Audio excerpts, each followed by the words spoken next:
take a break in August of our series of webinars to share thinking, knowledge, expertise between the community of people we're working with to develop a program to support new entrants into land-based businesses. And I'm very much glad to welcome Steph Wetherell from the Landworkers Alliance, which obviously is a key organisation for supporting new entrants around the country. And Steph's been working, I think, in this area for some time and has a lot of experience and to draw on. Without further ado, I'd like Steph to start her presentation. And then, as ever, we have 20 minutes and then we'll have a discussion following that.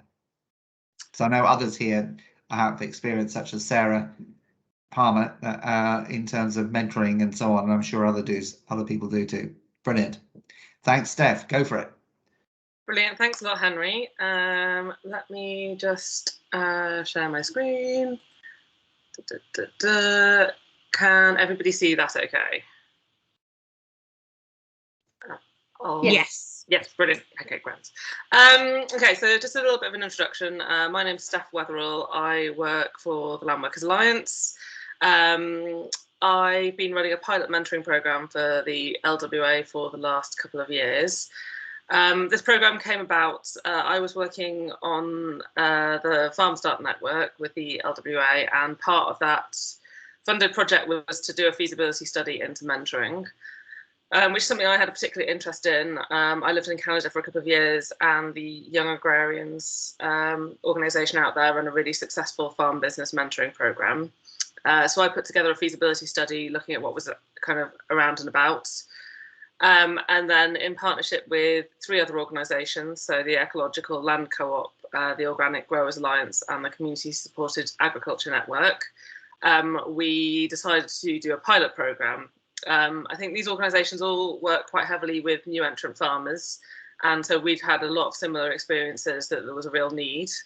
And we realised that by kind of collaborating on this, we could run a larger pilot rather than all running kind of quite small little things, and that we might kind of learn more from running that larger pilot programme.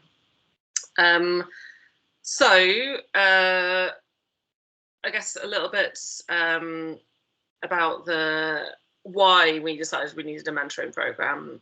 I mean, there's a lot of challenges facing new entrants. I mean, people have to kind of get access to land, find the training they need, work out where they're going to sell their products, and kind of find those routes to market. But those first couple of years are really, really key. And I think it can be a huge difference between running a farm business that is successful and running a farm business that struggles. And I think it's those kind of first 5 years can really shape people's journey, and it's a really key moment. And on the other hand, there's a lot of experienced practitioners who have kind of been there and done that and have a lot of experience and the kind of knowledge to share. And that's kind of where mentoring can come in, is kind of reaching the gap, bridging the gap between that experience and those kind of new entrants. But I think a key thing to establish early on is like what is mentoring? Because I think there's a lot of confusion about that, and that's something we really sought to kind of be clear about what mentoring is and what it isn't. Like it's not just being given advice. It's very much not somebody giving you advice. It's very much about somebody guiding you towards finding your own answers. So it's not about somebody giving you what they think the answer is, but it's about providing a space where somebody's motivated and empowered to work through the issues, work on the goals, work out how to resolve them, and by sharing your own experiences, kind of helping somebody to reach that point themselves. And I think that's something we try to be clear about right from the start. This is what you will get from this programme. If you're looking for somebody to kind of come in and do a critical analysis of your business, that's not what you're going to get out of this. So as part of the feasibility study, I had a look at kind of some of the key programmes that were around, and this is some of them. So Nourish Scotland ran a scheme for 3 years, which isn't running any longer actually because of funding, and they did a mix of group mentoring, where people were placed in small groups, and one-on-one mentoring. I think one of the major challenges they faced was the geographic spread in Scotland. There's a huge difference between situations on the islands and highlands and in the borders, and I think people often ended up in groups that maybe were with quite different farms to them. But there's also the farm advisory service in Scotland where people get, I think it's 4 days of mentoring, and the mentors are all paid, I think, at £35 an hour. There's 2 different Welsh programmes. The first one is specific to community supported agriculture programmes, and initially was set up to give people 10 to 12 days of mentoring, and I think they quickly realised that was too much, and that was too much of a commitment for the mentee to be able to commit to that much time. But Farming Connect is a great programme in Wales, but is only eligible only for people who are on 3 hectares or are aiming to be on 3 hectares of land within 3 years, I think, which put a lot of our members are too small for that. And then the CSA network, which is UK-wide, where people get a day of mentoring, but I think because of the structure of that, it's somebody coming to your farm for a day and writing up a report. It's often more advice focused rather than mentoring. As I say, the Young Agrarian Scheme in Canada has been really well established and been running for, I don't know, maybe 6 or 7 years now, and people get one-on-one mentoring, and there's a series of structured webinars as well that people participate in, and it just seems to be working really well out there. I mean, what I found, I did this feasibility study a few years ago, but I'm not aware of a huge amount having changed. There isn't much in England for new entrant farmers, really, and so that's why we decided to do this programme. So learning from what we'd seen elsewhere, and also within the realm of a not very big funding pot that we had to deliver this, the programme that we came up with was, we decided, because we didn't have a huge amount of funding, we had to draw a criteria somewhere. And I think mentoring is something that's useful to everybody from before they started to when you've been farming for 10 years, 20 years. However, we decided it was for people who've been farming for less than 5 years, but they had to be on the land running a business at that point. So it couldn't be for people who were like, oh, I'm going to start farming next year. And that's just where we drew the criteria for this programme, because we had to draw the line somewhere. We aimed for 16 mentees a year, which was limited only by the funding that we had. And we also opted for, or aimed, I'd say, for a mix of group and one-on-one mentoring, partly to try out and test out the concept of group mentoring, where people would be placed in a small kind of peer group of 3 people, with a mentor, and receive some of their time in that peer group and some one-on-one. We identified our mentors from experienced practitioners within our networks, and the mentors were paid for their time. So we paid them between £20 and £21 an hour. It increased slightly in the second year, in line with the LWA kind of rate of pay increasing. And that time was including, so for every hour of delivery, that is including half an hour of prep time. We made it as flexible as possible to fit around busy times on farms. We provided half a day of training for mentors, because I think that's really key. Just because somebody knows how to farm doesn't make them a good mentor. And I think that's one of my biggest learnings from this pilot programme. And we also did a group gathering for mentees, where we got them all together so they could meet each other and form some kind of connections within that network. And we aim to have a series of webinars to support the mentoring programme. So I'll go a little bit into how that actually worked out across the 2 years, because it changed quite a lot between the 2 years, and also it changed quite a lot due to COVID. So the programme launched it ran April to December last year, so perfectly timed with COVID, and then it's running January through to September this year. So the 2020 programme, this is a little map showing the kind of location of people.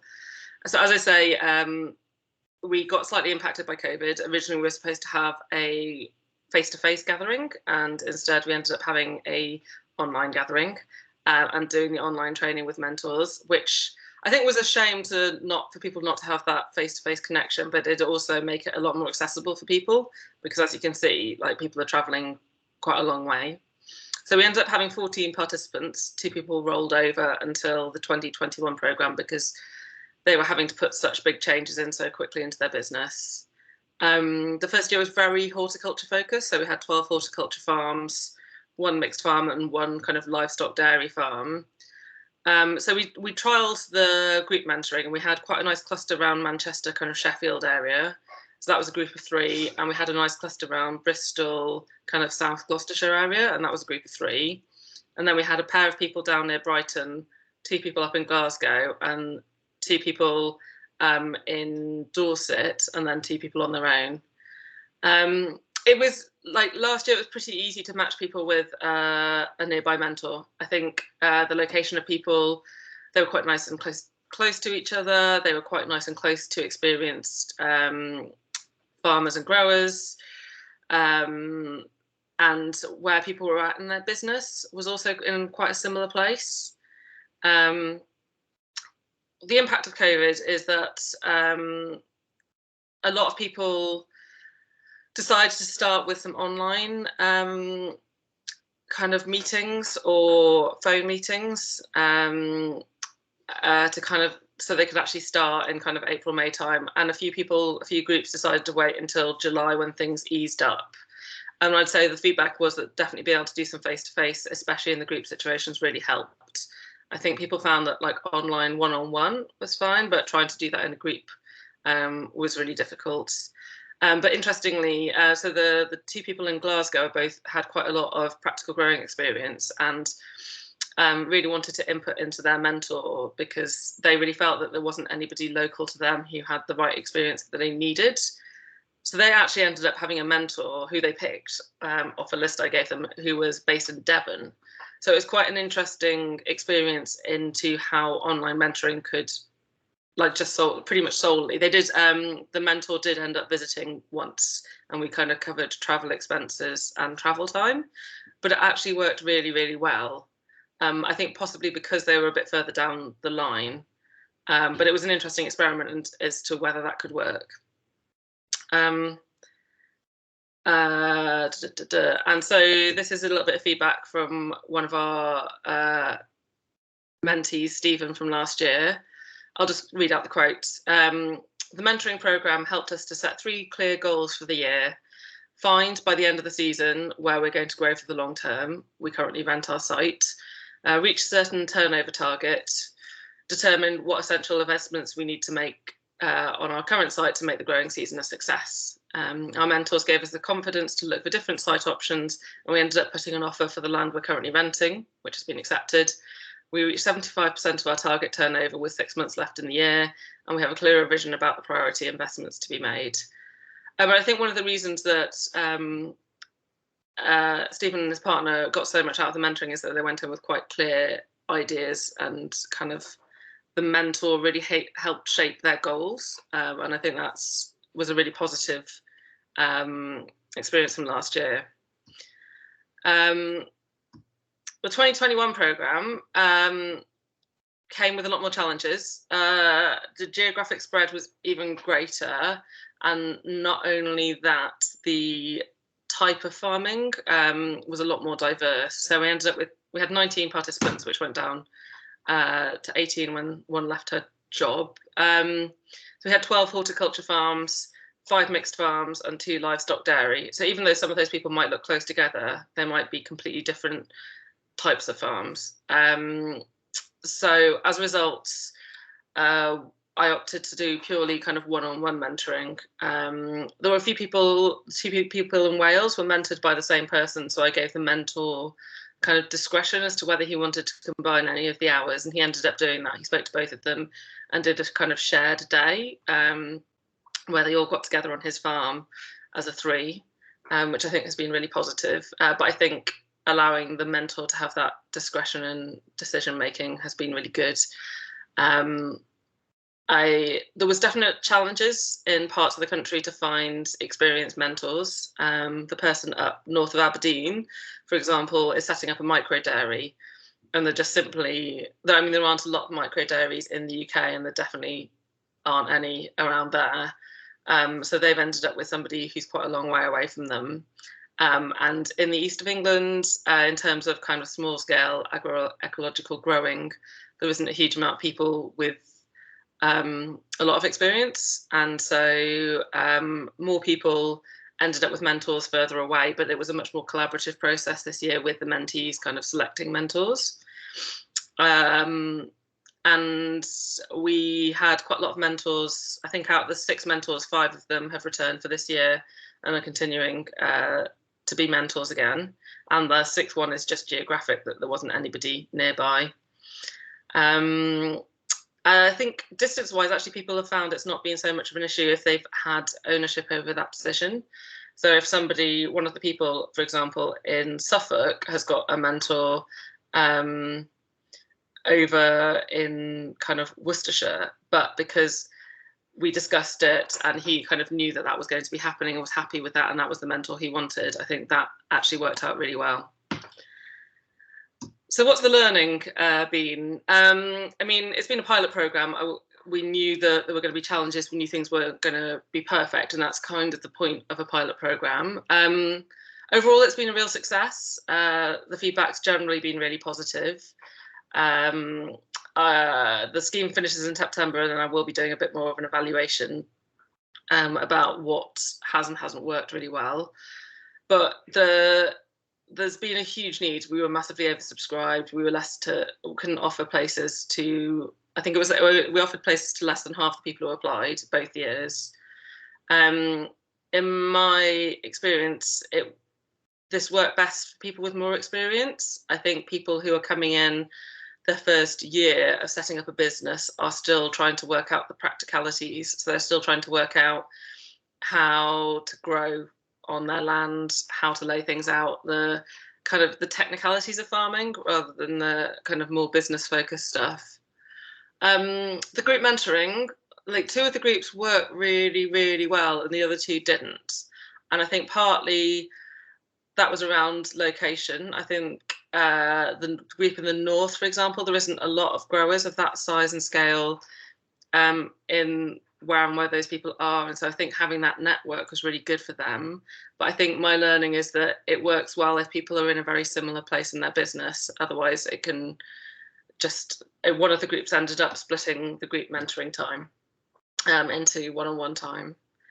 I think with the pilot, the huge variety in type of farm, geography, and the needs of the mentees made it really difficult on a scheme this size in terms of finding the mentors, making connections. The training for mentors is really, really important. So we did half a day, and the 2 years I did slightly different training. I got an external person in both years.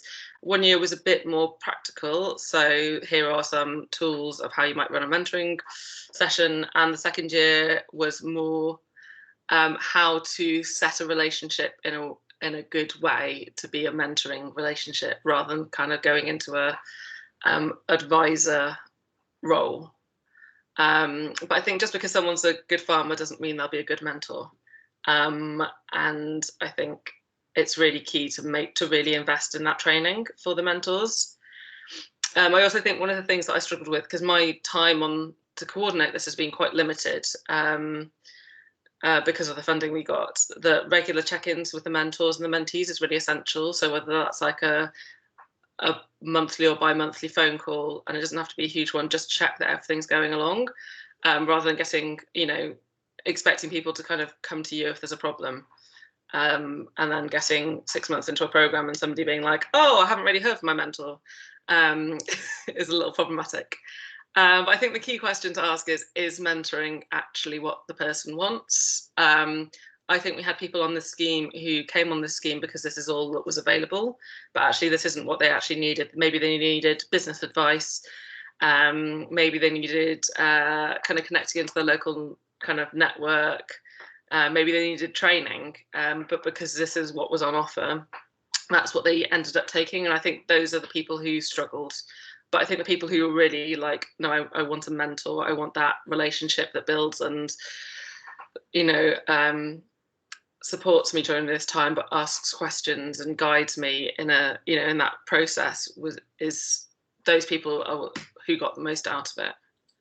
A little bit about finances and funding. So it was grant funded for 2 years. And the big question is how to fund it long term, and that's why I'm excited about the potential for the new entrant support scheme, about whether something can sit within that, because it is something that needs ongoing funding. Like the full cost recovery, it just makes it unaffordable to the people who need it. Like if you're going to pay your mentors fairly for their time, knowledge and experience, people who are just in the process of setting up a business and new entrants, it's just unaffordable. I mean, we ran it at a cost of about £1,000 per mentee, like a significant amount of which was going to the mentor, but it wasn't enough. Like it was a bare bones scheme. Like we need to be paying our mentors more. Like we paid them, as I say, about 20. This year it's £21 an hour. But if you look at the Farm Advisory Service in Scotland, they pay £35 an hour, which is a much fairer rate for that. And there's also a much greater amount of coordination needed in a long-term scheme to provide that kind of contact and that check-in with the mentors and the mentees that's actually needed to make the scheme run well. So I think a more realistic figure is between £2,000 and £3,000 per mentee. But I think the impact of, you know, a relatively small amount of money is what can make the difference between like a long-term impact on the viability and success. It can make the difference between a business that's going to struggle and a business that's going to be successful. I think there's a lot of people who set up their business having an idea about how it's going to go, and then they get there and it's like, oh, things aren't quite working out how I thought it might, or maybe my market's not quite working out, or maybe I need to diversify my business. And that's when I think having a mentor can be most powerful to kind of guide through those stages. So this is kind of my thoughts on a scheme running forward. It needs to be part of a range of support, including training, advice, and peer-to-peer learning.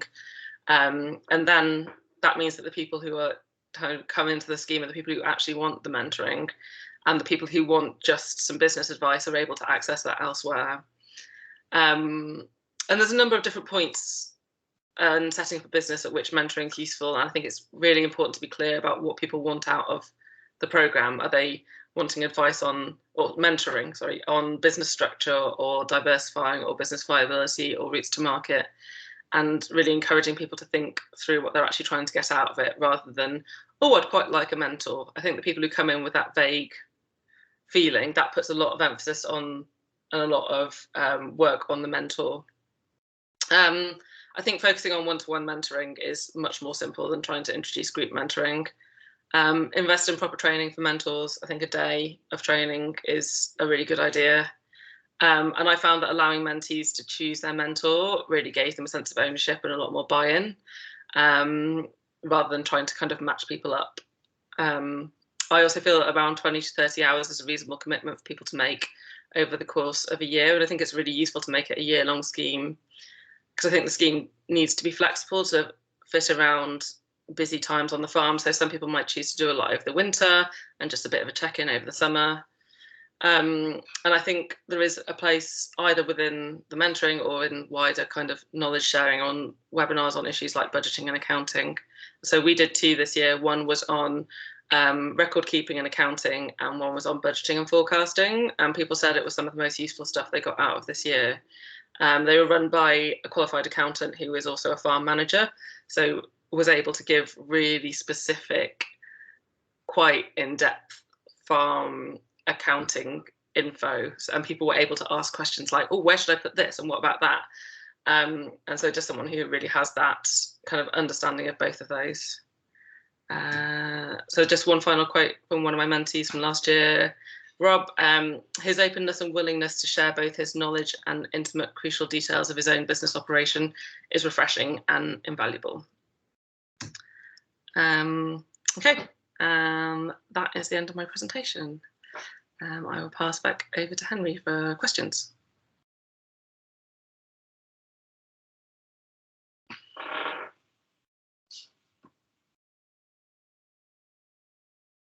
Sorry, 1 second. Switching on, finding the technology. Thank you very much, Steph. That is a great overview and lots of insights, which is brilliant. And I'd be really interested in what other people says. Sarah, I know you've managed a mentoring program, haven't you? So, and the Plum Foundation, which actually wasn't.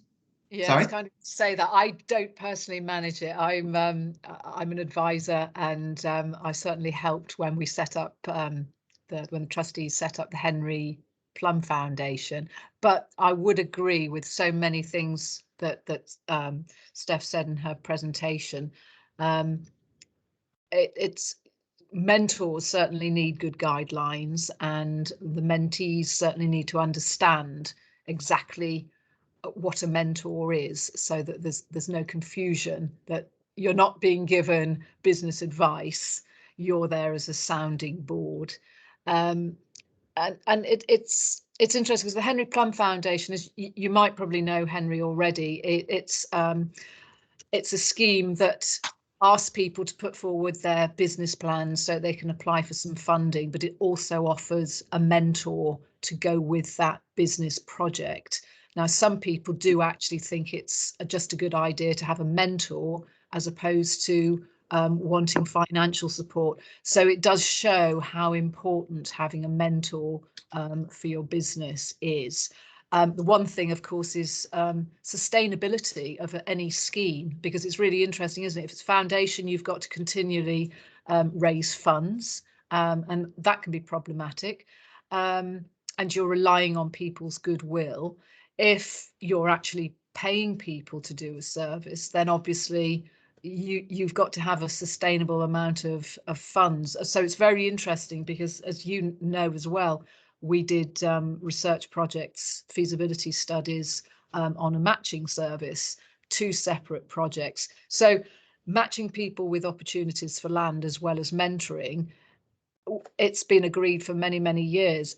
It's a good thing for people to have. It's creating the scheme that will be sustainable for the length of time that's needed for either the business support, financial support, or the mentoring support. And it comes as a package, I think. And Sarah, just to clarify, you don't pay your mentors, is that right? No, that's because it's a foundation, and it has a great network of people that are happy to support. So it's done very much on the basis that the trustees and anybody that's involved can recommend somebody who they think would be a good mentor.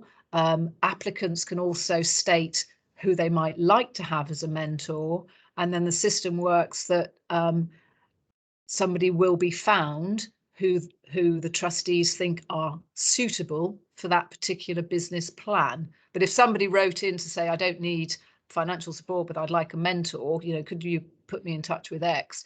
And then somebody would be contacted. But there is obviously guidelines for the mentors, and there's a system to make sure that it works effectively for both parties. Because again, as you quite rightly said, you have to make sure that there's a good feedback system, that everybody understands the expectation of them, that it's followed up, and there's somebody in post that will actually follow that up. There are a few people that are employed by the foundation whose job it is to do exactly that. But there's been a lot of input from trustees, people that have been helping to make sure good, robust systems are in place.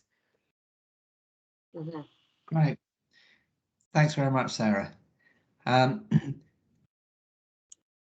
anyone else like to ask a question or comment or give any of their experience of mentoring, including personal experience? Kate. Yeah, I'd just like to say that we've just sort of thanks very much, Steph, for that presentation. I thought it was brilliant how you did it really clearly and precisely. And to support what Sarah's just said, that in our business support program for young people called Farming Ambition, that started off following the Prince's Trust program, where there's a lot of business mentors. and we followed a similar system to how Sarah described it for the Henry Plum Foundation. And again, just to say that a lot of it depends on personal, you know, the whether the two people gel. But when it works, it's absolutely brilliant. But a lot of the time it doesn't work, so you need somebody as backup who can help to find another mentor, or sometimes as that person develops their business, they need sort of a different type of mentoring, well, a different type of skills to bring in as a mentor. So just being open to that sort of thing, and knowing that that's going to change, and sometimes as things set off, they might need to be adapted and changed. But yeah, a brilliant way of sharing knowledge and helping give, in our case, young people confidence to progress. Brilliant. Sarah. Thanks, Henry. Steph, it was so interesting to hear your presentation, and it sort of takes me back quite a long time. If you've ever been involved in either helping to set up a scheme or in any studies, you've said all the things that I think most people have experienced as well. So it proves that the system works. I'd also like to think that collectively we can all help if such a component's introduced into a new scheme, because obviously everybody learns as they feel their way. And there's so much, I would have thought, collective knowledge that we can all feed into, because it sounds as if a lot of people have done similar things. So we know what helps, we know what's needed. And you mentioned, I'm sure, all the things that everybody on this call have experienced, but it does work very well. But I would go back to it's finding the sustainability of a system, and it's not necessarily a tricky thing, but it's a very important to make sure there are plans ahead, so that you don't set up a system that's great that might suddenly flounder because of a lack of funding. And the one thing I would say as well is the alumni of recipients is also a really useful network of people, because it's a little bit the same as in young farmers. As you go through the system, you want to give back, so you remain involved. And we have a more informal mentoring system through our organisation, whereas a mentoring system for business is slightly different, but has the same principles. Your network is very, very useful. Brilliant. Steph. Thank you. Yeah, thanks for that, Sarah. Yeah, no, I completely agree about long-term viability. I think that's really, really important. I think I just want to touch back on the kind of paying mentors, not paying mentors side of things, because I think I quite passionately believe in paying mentors. I think partly because I work in the Landworkers Alliance and the other organisations work in a sphere of, like, you know, small scale agroecological farming is, there's not a huge amount of people with a lot of experience to kind of draw on. It's a really growing field, and I think like all of my mentors, for example, are still working farmers and are taking time away from their business and their farms to do this. And I think if I didn't pay them, I'd get a year of grace and a year of goodwill out of them, and that would be it. And so I'm kind of thinking about that. For me, that's part of the long-term viability of the scheme, is wanting people who are committing to this year after year, and kind of paying them fairly for that time, I guess. And I think, yeah, I think that's something I kind of feel quite strongly about. But that's kind of my personal, and I guess What as an organization. Out of interest, what about a system where people had the option, you know, to donate their time or be paid? And in fairness, I had one mentor who was like, I don't want to be paid. And it was like, okay, that's great. And I think it was interesting because it was also when we got more into livestock farming this year and having a mentor coming in from that. And I think perhaps somebody who is at a different stage in their business and has that freedom of time. Whereas I think in like small scale horticulture specifically, it's really difficult to find mentors who aren't very busy on their farms. So yeah, I think it was quite interesting that it came from a livestock farmer who was like, oh no, you know, like actually my farm's fine. I've got, you know, the time to be able to take that away. So, but no, I agree. I think the option to charge for that or not charge for it, I think is a really fair way of doing it. Cool. And I was interested in asking a question. This distinction between an advisor and a mentor, and how you communicate that, and how well people stick with the mentor rather than advisor role. And so that's what I focused on. So that was definitely a problem we had last year. I think the feedback from mentees last year was that some of them felt like they just got advice, and that was really valuable, but that's not what they've been looking for. And so the training we did this year was quite, it was almost like quite psychological. It was about an adult relationship rather than a parent-child relationship.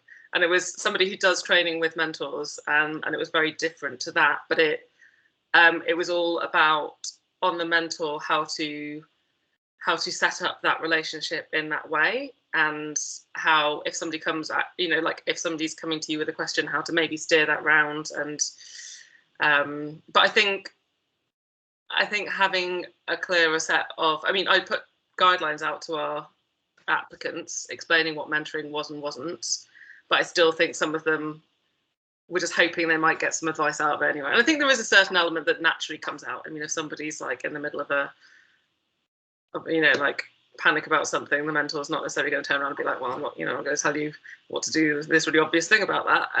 But I think, I mean, I'm pretty sure there is also a legal implication between mentoring and advice giving as well. And Sarah's nodding her head at that. And your liability within that.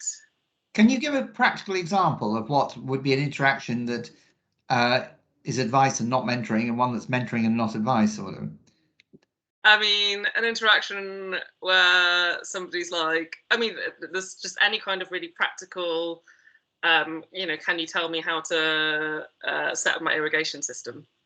Okay. That's asking for advice, whereas somebody being like, okay, now, where do you think you could go to look for some examples of irrigation systems? Are there any farmers near you that, you know, can you think of any farmers near you who might have a setup that you could visit? Or like, you know, guiding somebody to finding their own solutions rather than, here's the layout of how I irrigate my polytunnel, would be advice.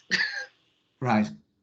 So it's sort of empowering people to get better at finding their own solutions, or thinking about things in the right way.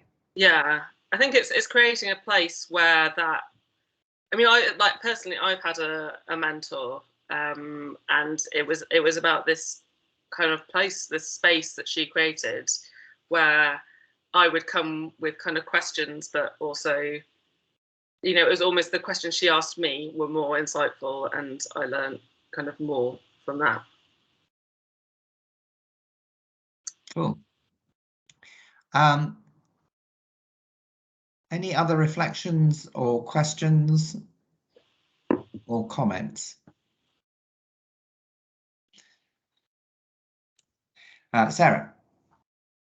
Thanks, Henry. I was going to say, being a mentor, it could be that you listen to a conversation where somebody decides that they do need professional advice, and that's quite a subtle distinction between you're not giving professional advice, but you are having conversations with people to perhaps enable that thought process. Not so always. They will realise that they do, yeah. Could do, yes, could do. That actually need some serious heavy duty legal advice or whatever it is, yeah. Yeah, in my experience of being a mentor, I suppose and this is more about career, I start by asking them, what do you really want? Almost, you know? because I suppose you don't know, you can't really start until you have a sense of get people to actually think, well, why they did what is this all about for them?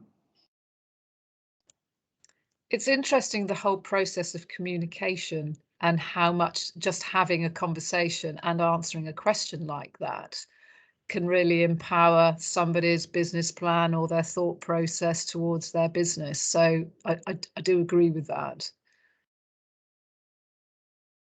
And sometimes people just go into things but haven't really thought about what reflected on what they really, they join a profession or get a job in the civil service or whatever it is, because it's a good professional job or whatever. Yeah. Any other reflections, questions? One of the things I might just, one of the key issues I suppose we're thinking about is the level with these incubator hubs. We're sort of, I think, mentoring seems to be definitely a function.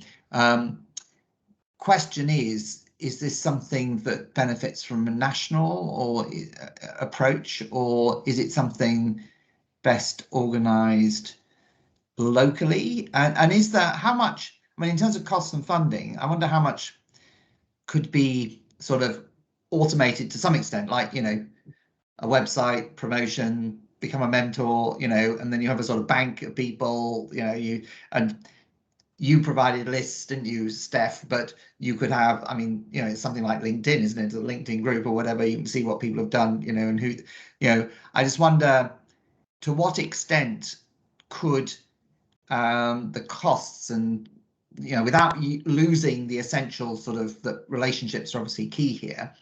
But in terms of reducing administrative costs, etc., what do you reckon about that? Steph first, and then I'll go. Sarah's put. I'll ask Steph.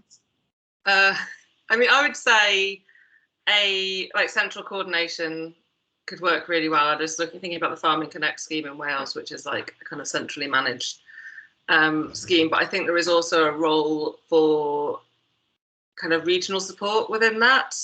So somebody in different regions who is potentially that support person for those people, who can potentially go and visit people or have local knowledge maybe as well. I mean, I don't know. I think it's centrally coordinated, whether there is that regional element or not. But I think for me that makes most sense, partly because there will be parts of the country where there is not as much experience and knowledge, and therefore, I found people were matched further away.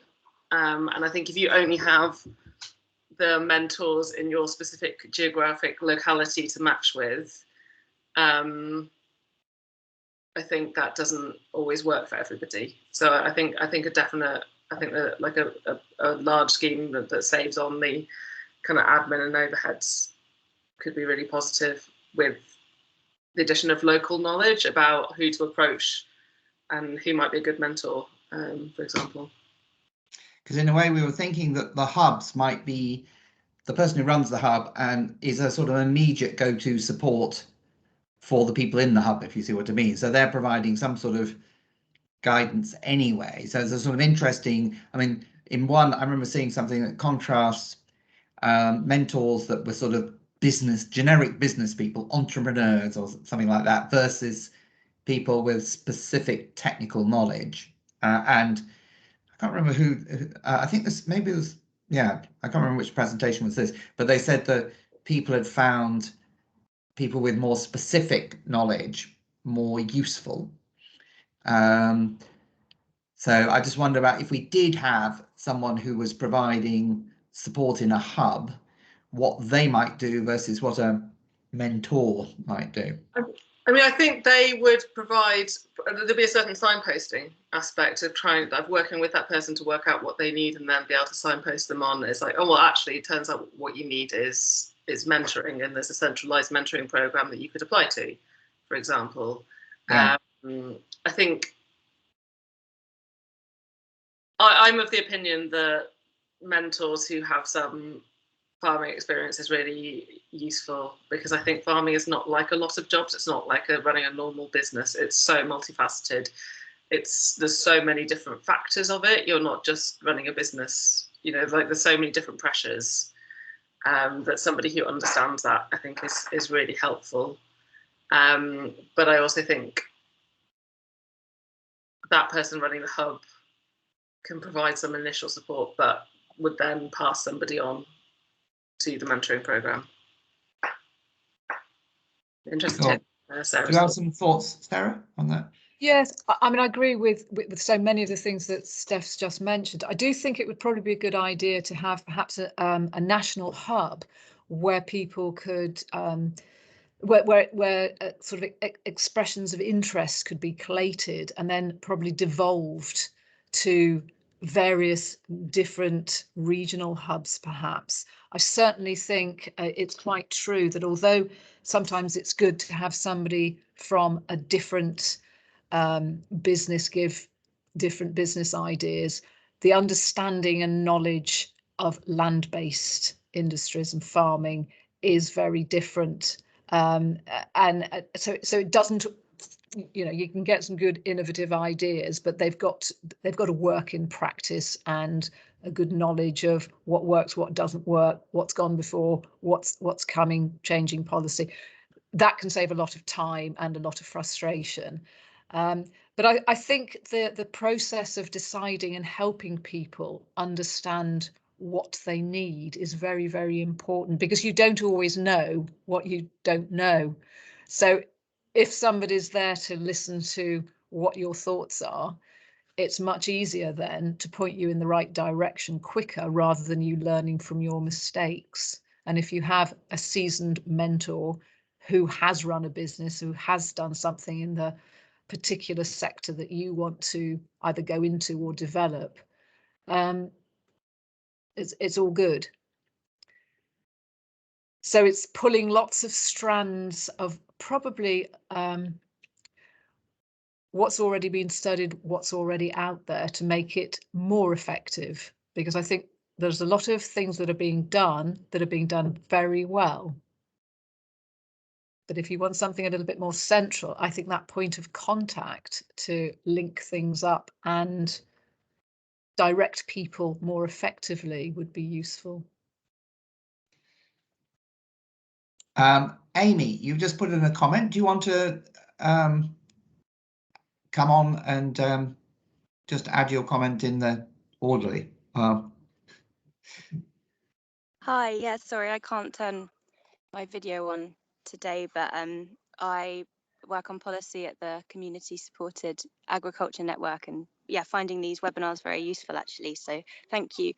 I was just put in a comment to sort of add to that point before about having sort of the regional hubs and how the mentors would be matched at the CSA network, although it's a small example because we support around 170 community supported agriculture farms across the UK, but so from the very south of Cornwall to the sort of tip of Scotland, so it's a broad network. We have a network coordinator and farms who are interested in receiving mentoring, which is significantly discounted by us, will match up CSAs with a relevant mentor. So we have sort of a list of mentors, pre-agreed mentors, and it will be matched regionally, like Steph suggested, but also for example, we had someone the other day who was setting up a mushroom CSA. So they got linked up with a mushroom expert. So it was sort of a bit of both, case dependent. But yeah, just to make you aware of that mentoring scheme, because it's very popular. Brilliant. Thanks. Any final thoughts? I think we've had a really good discussion on this. Sarah. Thanks, Henry. I think just to pick up on what's just been said, it's the finding out what's out there and the signposting to help and support where to go, what to do. But communication is always a big part of any existing scheme or new scheme. Brilliant.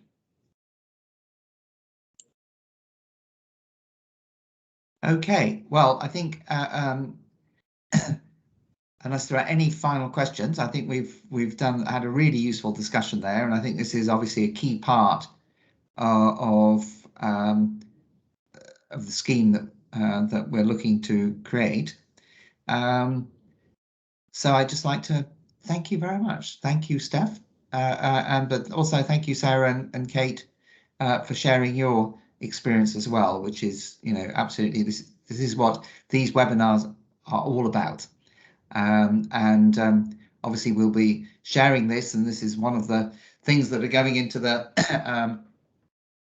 the pot, if you like, for next week's workshops, in terms of for people to put together, to think what is that sort of ideal package. We may not be able to, of course, achieve the ideal, but you know, what should be the key elements of a sort of, maybe we should talk a hub and spoke network, or a sort of a national regional hub system for supporting new entrants that are most likely to lead to successful, sustainable, land-based businesses, which is what we're all about. So great stuff, and thank you very much. And we'll be putting this up as soon as possible as a recording and letting people know. Okay, hope to see you next week. And yes, next week, I know what the answer is to what's happening next week, because I'll be giving a presentation of broadly where we're at with the thinking so far, in between the two workshops where we develop ideas on specific bits and give people a chance to ask questions, challenge, raise issues, etc., as we go through this mutual learning process. Brilliant. Okay, well, enjoy the sun. I think hopefully we can still enjoy it. It's either too cold or too hot, but there you go. Okay, thanks very much all. Cheers. Thank you. Bye.